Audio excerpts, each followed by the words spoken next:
by an officer and I fucking stuck my hand out like this and would not move. I would not move because I was scared for my life. I was scared for my life. I thought the man was going to shoot me. Conviction in December of 2020. So I'm very confused because you're telling me that I got like 3 or 4. When they put that on your, all of the charges. Your full name, just to be clear, is Russell Tom Sanford Brisbois. Is that right? Russell Thomas Sanford Brisbois, yeah. Thomas. Okay, thank you. All right, and Mr. Silverthorne, if you would enter your appearance. Yes. Good afternoon, Dwayne Silverthorne from the Office of Public Defender. On behalf of Russell Sanford Brisbois, my appearance today is limited to this arraignment. He has requested appointment of a public defender. All right, thank you. This is file 26-01457FY. So this is a complaint in the People of the State of Michigan versus Russell Thomas Sanford Brisbois. It is alleged, sir, that on or about May 31st, 2026, at the location of 6026 South Cedar Street, City of Lansing, Ingham County, Michigan.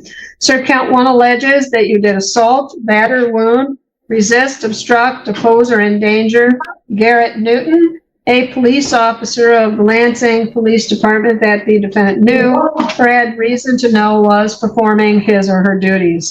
That is contrary to law. It is a felony. Maximum penalty 2 years and or $2,000. A consecutive sentence may be imposed under Michigan law if the assault was committed in a place of confinement or for another violation arising from the same transaction.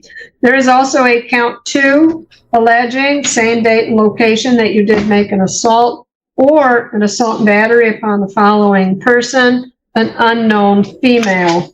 That is contrary to law. It is a misdemeanor. Maximum penalty 93 days and or $500. A consecutive sentence may be imposed. Let me finish. No, let me finish. Then you'll get a chance to talk. A consecutive sentence may be imposed under Michigan law if the assault was committed in a place of confinement. One more thing here. You do have an habitual second offense. Let me finish, sir. Notice of intent to seek an enhanced sentence as a second habitual. Because you have a prior felony conviction in December of 2024, this becomes this could be a reason for the prosecutor to raise that charge or the penalty on this charge because you have a prior felony conviction. So I'm very confused because I see 1 charge here and you're telling me that I got like 3 or 4. You have 2 charges, and let me tell you, when they put that on your copy, they don't have room to put all of the charges, so there's only 1 on there. This document, which is the charging document, gives all of the charges. They've had me on the cement floor for like 3 days. Sir, that's the purpose of an arraignment, is to advise you of the charges and the maximum penalties and set a bond.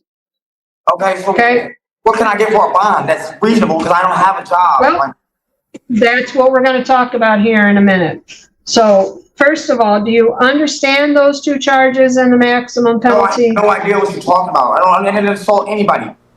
I got a gun pointed at me by an officer and I fucking stuck my hand out like this and would not move. I would not move because I was scared for my life.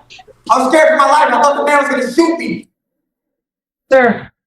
Sir, I've told you the charges. Let me tell you that again. The first charge is for assault, resist, obstruct a police officer. And before you say anything, you are presumed innocent. I'm here to tell you what the charge is and the maximum penalty.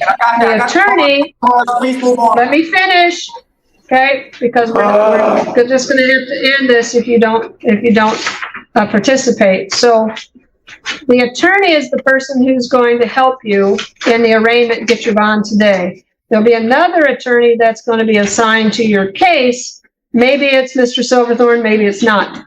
But they will help you with the charges and have a trial if necessary. But right now, These are just allegations. These are charges, and you are presumed innocent. But if you want me to tell you what they are again, I will. Otherwise, we'll move forward. Oh, man. I gotta get out of the cell, dude. I've been here for 3 days. Okay. So the last charge is an assault or an assault battery upon an unknown female. That's all the information I can tell you. You're going to get information from, sir. Who the fuck wants to know? You can hear more about that when they get a police report. I'm a horrible person. Mr. Sanford Brisby, Brisboy, you understand the charges and the maximum penalties, is that correct? Here right now, I don't feel good at all. Please move on. Okay.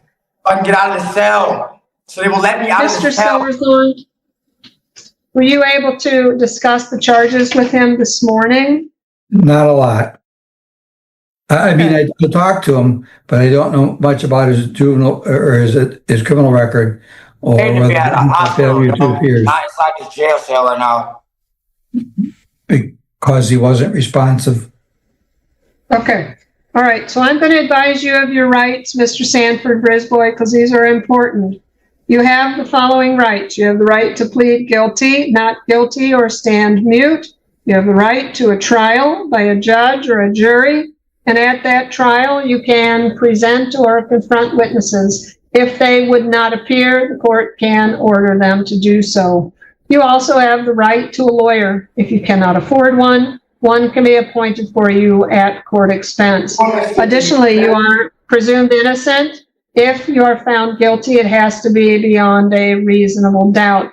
Also, you have the right to remain silent. Anything you say or write can be used against you, and you always have the right to have a lawyer present with you at any time that you are questioned. Do you understand those rights, Mr. Brisboy? Yeah. Okay. All right. Now, I understand that you're applying for an attorney, so we have 2 hearings set.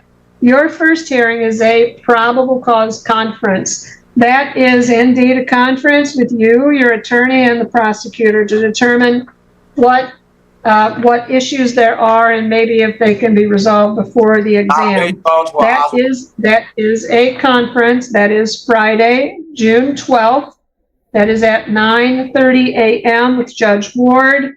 She is allowing you to appear by Zoom for that first conference. If you don't have access to Zoom, then you have to appear in person. That's courtroom 1 on the 6th floor. Now, the second hearing is a preliminary exam. What that is a mini trial or hearing to determine 2 things, sir. 1, whether by probable cause was a crime committed. Number 2, whether by probable cause you the person who had committed the crime. That you have to appear in person, and that is Thursday, June 18th at 9:30 a.m. also with Judge Ward on courtroom 1 on the 6th floor. So, do you have the notice and the Zoom instructions, sir? And I need, thanks, right here. Okay, good. You want to hang on to that? Most definitely. All right.